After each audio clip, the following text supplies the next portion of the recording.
One of the things I've learned in life is that self-doubt is no respecter of age, race, gender, economic background, educational background. It will find you anywhere you are in your career, and it will fight you to keep you small and stuck. Now, I want you to imagine being on a stage, a big stage. The lights are glaring and hundreds of eyes are staring at you. The weight of anticipation is heavy and the pressure is on. You are center stage and you must do well. Now, you're not just on any stage. You're from Jamaica, but you're on a stage in Botswana and you're competing against the best and brightest minds in the world. Harvard, Cambridge, Oxford, Yale, names that echoed power and prestige. And I was a scared, skinny 20-year-old student representing the University of the West Indies, Mona, in the world's public speaking championships. But on that stage, I knew that I had the opportunity to be more than just a student. And if I played my cards right, if I used my voice to do what it was supposed to do, I had the opportunity to make history. But I did not believe that I belonged on that stage, or any stage for that matter. Right throughout high school, I struggled with self-esteem issues. Really wanted to make an impact, but I was never quite clear how I was going to do it. And so I was making the wrong kind of impact. After being transferred across 4 different high schools and narrowly missing expulsion twice, I thought maybe it's time to use my voice to get into something other than trouble. And so I got into the debating society. But even in the debating society, I still felt small. I felt intimidated, and I was utterly convinced that I did not measure up. And that feeling of inadequacy followed me right across my high school journey, into university, and across the Atlantic on that stage to Gaborone, Botswana. Self-doubt was fighting me, and I was losing.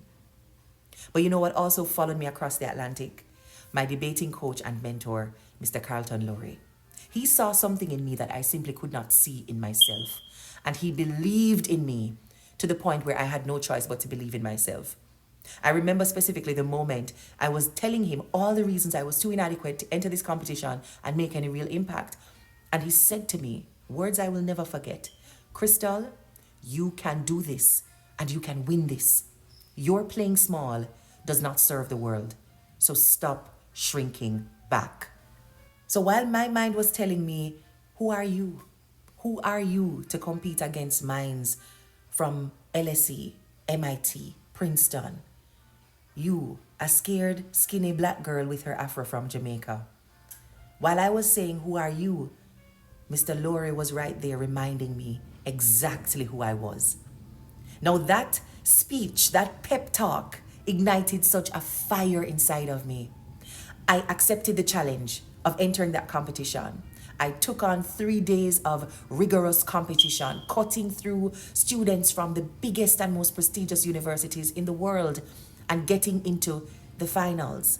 I chose to dare greatly up until the very last moment, the moment it was announced that I had made history as the first and still the only female from the Caribbean and Latin America to secure the coveted title of World Public Speaking Champion.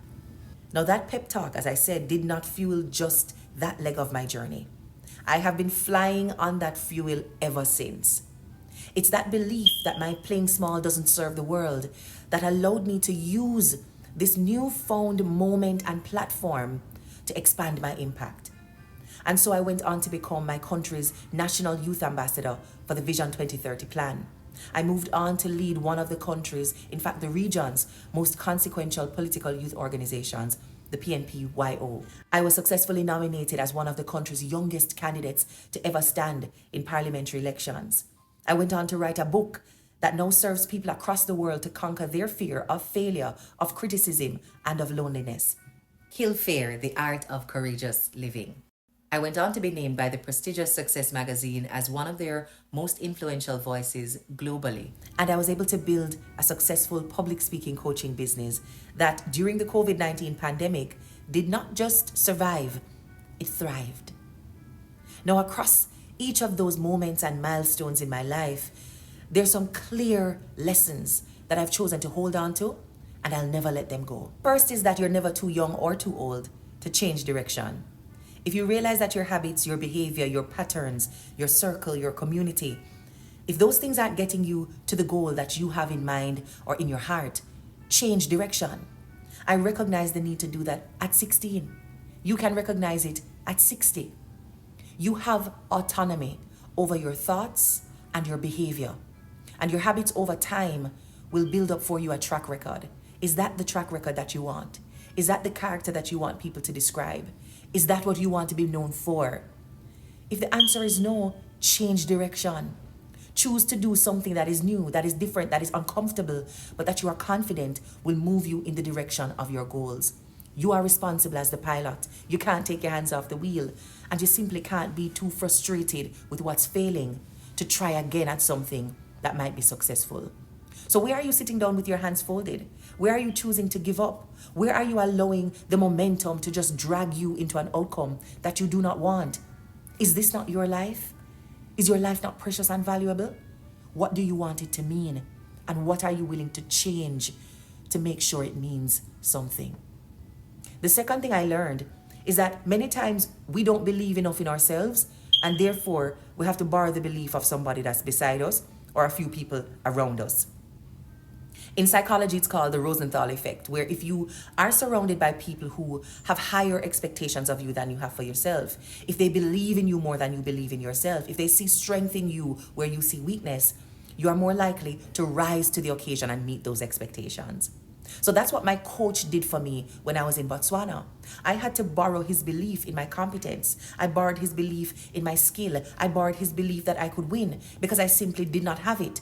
I rose to the expectation he had of me, and I allowed that to encourage and inspire me to take action. So look at your circle. Are you surrounded by people who believe that you already have what it takes? And that's an essential distinction. You can be surrounded by people who promise to give you what it takes. They will make you win. They will show you how. They will change you and turn you into. Those aren't the people I'm talking about. It's not the ones who tell you that they can make you strong, but the ones who remind you of the strength you already have. It's not those who tell you that they will make you great, but the ones who remind you of the greatness that you carry within you. And if they're not immediately available around you, if you can't find somebody whose belief you can lean into and borrow, then find yourself a mentor and a coach who can talk you up when your self-doubt and imposter syndrome are successfully talking you down and out. And the last lesson is around that quote from Marianne Williamson. I didn't know her at the time, but what my debate coach said to me was an excerpt from her writings. Your playing small does not serve the world. And it means exactly that. You are playing small when there's really nothing small about you. Yes, you come from humble beginnings, but there's nothing small about your skill, your capacity, and your talents. Yes, you may not have a big last name, but there's nothing small about your ability to create healthy connections and inspire people to take action. Yes, you might not have a big bank account or a big degree or any big nominals behind your name, but there's nothing small about the opportunities that are in front of you. Grab hold of them. And when she says it doesn't serve the world, it's a reminder to me that we have an obligation to unlock our potential so we can lay a blueprint for those who, like us, are from humble beginnings, who, like us, believe that they are too inadequate, believe that they are too small, and therefore will not start. We have a duty to do it, small, scared, and skinny, and lay the blueprint for somebody who is coming from exactly where we started. You can start small, scared, and skinny. Barack Obama started small, scared, and skinny and had big impact. Usain Bolt started small, scared, skinny and has big impact. Oprah Winfrey started small, scared, skinny, and she's still having big impact. Small, scared, skinny seems to get the job done just fine. Where are you recognizing already that you've been making the wrong decisions that are taking you down the wrong path to the goal that you don't want to accomplish? And perhaps right now is the moment you need to change direction.